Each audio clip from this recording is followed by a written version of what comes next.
कौन कहता है कि नशा जरूरी नहीं है? मैं कहता हूं कि नशा जरूरी है। आपको नशा करना ही चाहिए। आपको नशा जब तक नहीं करना आएगा तब तक आप किसी कार्य को पूर्ण नहीं कर पाएंगे। जय हिंद साथियों, मैं आपका साथी रघुवंश, संयोजक विश्व का सबसे लंबा तिरंगा समिति।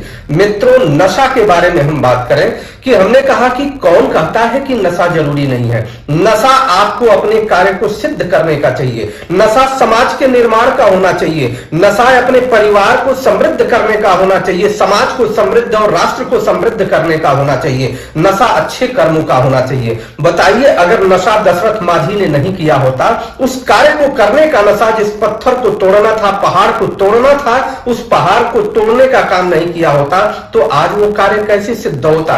नशा चाणक्य ने नहीं किया होता तो अखंड भारत का निर्माण कैसे होता?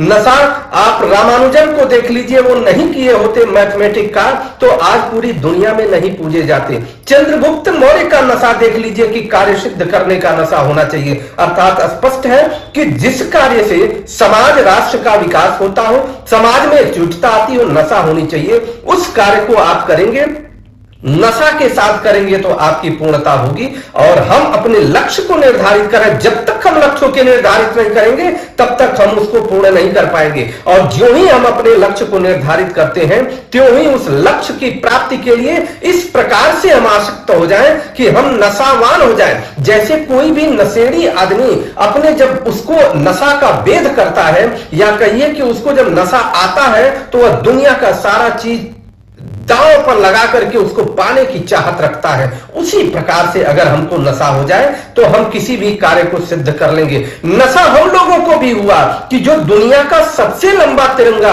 15 किलोमीटर 100 मीटर फैला करके एक विश्व कीर्तिमान बनाया, वह नशा ही था। क्योंकि ऐसी परिस्थिति में जब कोई कल्पना भी नहीं कर सकता था कि ऐसे इतना लंबा तिरंगा बन करके तैयार होगा, ऐसा किसी ने कल्पना नहीं किया था कि जिससे भी बात होती थी वह इस बात को कहता था कि यह असंभव है। और लेकिन हमारे साथियों ने हम सब के साथ मिलकर के जिस प्रकार का कार्य किया, आज पूरी दुनिया का अगर नशा की बात कही जाए, तिरंगे की बात की जाए तो तिरंगे में नशा वो है और आगे ही कारवां वो बढ़ता जाएगा। इसलिए नौजवान साथियों और युवाओं से, माताओं बहनों से सबसे हम अनुरोध करते हैं, उद्यमियों से अनुरोध करते हैं, युवाओं से अनुरोध करते हैं, शिक्षक से अनुरोध करते हैं, सबसे जो भी जिस कार्य को, जिस उपलब्धि को पाना चाहते हैं उसका नशा करें। अर्थात इस तरह से व्याकुल रहे उस कार्य को करने के लिए जिस कार्य से कोई भी एक गलत नशा करने वाला व्यक्ति व्याकुल होता है। हमें एक अच्छे राष्ट्र के निर्माण के लिए नशा करना जरूरी है, परंतु वो नशा अपने कार्य सिद्धि का होना चाहिए।